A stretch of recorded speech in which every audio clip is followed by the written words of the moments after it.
Uang kuliah tunggal atau UKT merupakan suatu biaya yang harus dipenuhi oleh seorang mahasiswa di perguruan tinggi. Diketahui bahwa UKT menjadi persyaratan bagi seorang mahasiswa dapat mengikuti aktivitas pembelajaran di dalam perguruan tinggi tersebut. Dengan membayar UKT, maka seorang mahasiswa diberikan daftar kelas mata kuliah yang dapat diinput ke dalam kartu rencana studi atau yang disebut KRS, sesuai dengan sistem universitas masing-masing. Belakangan ini, terjadi peningkatan UKT oleh pemerintah pada perguruan tinggi negeri atau PTN. Tetapi, kabar baik muncul usai Mendikbud Nadiem Makarim menemui Presiden Joko Widodo untuk membahas permasalahan tersebut. Dari hasil pertemuan tersebut, didapati terkait dengan kenaikan UKT di perguruan tinggi negeri dibatalkan sesuai dengan revisi Permendikbud nomor 2 tahun 2024.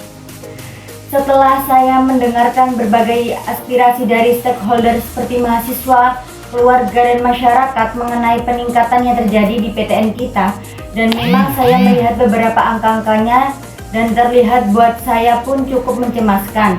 Jadi saya sangat mengerti akan kondisi tersebut. Untuk itu, kemarin kami bertemu dengan beberapa rektor dan dengan demikian kami Permendikbudristek telah mengambil keputusan untuk membatalkan kenaikan UKT di tahun ini dan akan merevaluasi semua peningkatan UKT dari PTN, ujar Nadiem.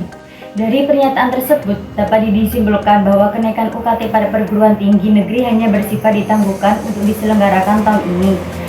Dari hal itu, besar kemungkinan kenaikan UKT akan terjadi pada tahun depan, yakni tahun 2025. Tentu dari adanya kenaikan UKT ini dapat mengakibatkan beberapa hal yang akan terjadi pada kondisi pendidikan perguruan tinggi generasi muda di Indonesia itu sendiri. Berikut ini implikasi yang dapat terjadi karena adanya kenaikan UKT perguruan tinggi negeri di Indonesia. 1. Jumlah lulusan sarjana pertama yakni S1 di Indonesia akan semakin merosot. Kemerosotan jumlah lulusan sarjana pertama menjadi hal utama yang akan terjadi dikarenakan nilai UKT yang tinggi dan ketidakstabilan ekonomi masyarakat yang menyebabkan mereka tidak mampu untuk melanjutkan kuliah yang ada ke jenjang perguruan tinggi. Sehingga di tiap tahunnya nanti jumlah dari lulusan perguruan tinggi akan semakin menurun dan ini dapat menyebabkan wawasan pendidikan masyarakat yang akan terbatas. Perguruan tinggi menjadi jembatan untuk meningkatkan pengetahuan individu yang lebih lagi dibandingkan dengan jenjang pendidikan sebelumnya. Untuk itu, pemerintah perlu menyikapi dampak dari kenaikan UKT pada permasalahan ini.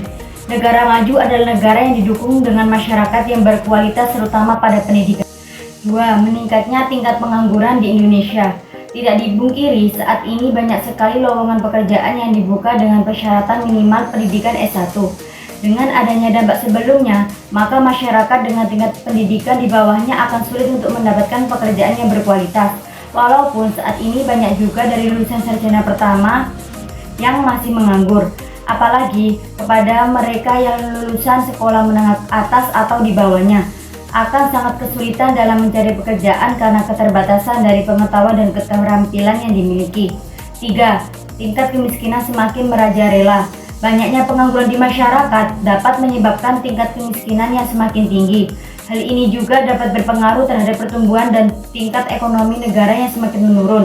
Akibat dari kemiskinan yang ada, semakin tinggi pendapatan yang diterima masyarakat, maka semakin baik pertumbuhan ekonomi suatu negara. 4. Kesenjangan sosial ekonomi di masyarakat semakin terlihat. Dari kenaikan UKT, hal tersebut akan menimbulkan kesenjangan sosial ekonomi masyarakat terlihat jelas. Di antaranya, masyarakat akan timbul pemikiran bahwa orang yang bisa kuliah hanyalah orang kaya dan tentu hal tersebut akan berdampak buruk terhadap mentalitas individu. Kesenjangan yang ada akan menyebabkan seseorang akan berpikir bahwa mereka memang ditakdirkan seperti itu dan tidak ada usaha untuk keluar dari kondisi tersebut.